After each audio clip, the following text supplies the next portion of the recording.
Welcome to the third and possibly final online class. This one is going to be covering a topic of startup strategy.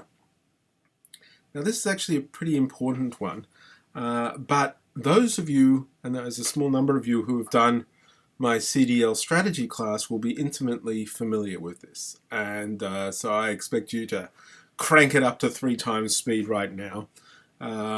This is a bit of repetition for you.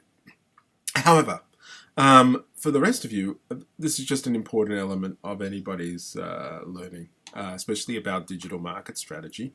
And so that's why I wanted to cover it here, even though there was some overlap going on with the CDL course.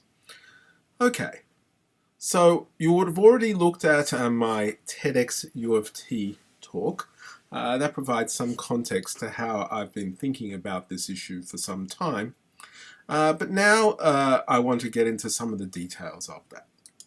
Okay, let's start with a story.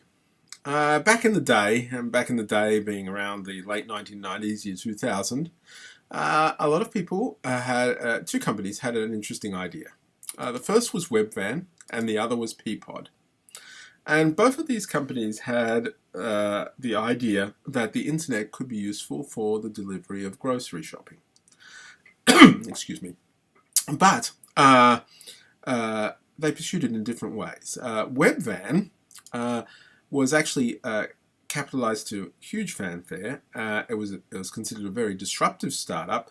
It positioned itself between the distribution center and the home, arguing that the way to do all this would be to bypass the supermarkets completely. Peapod, on the other hand, didn't do that. It was a much smaller company, had raised much less money, but what it was doing was positioning itself between the home and the supermarket, basically to allow people to order online, shopping from their traditional supermarket, and then they'd send out these shoppers to those supermarkets to bring it back for you. Okay, so it was just the delivery part, whereas Webvan was really trying to replace an entire value chain. So what is interesting here is you have two entrepreneurial companies, both having access to significant resources. They're seeking to exploit the same opportunity at the same time with fundamentally different strategies. It's the different strategies that's of interest to us here, because that is where we start to get an understanding of what entrepreneurial strategy might mean. Okay. So what happened to these companies? Webvan ultimately burned through about $1 billion and went bankrupt 2 years after its IPO. Peapod established a partnership with Ahold, who owned a large US chain called Stop & Shop, and they ultimately acquired majority ownership in Peapod. And it became a highly profitable niche business with the founders, the Parkinson brothers, still in direct operational control of this company to this day.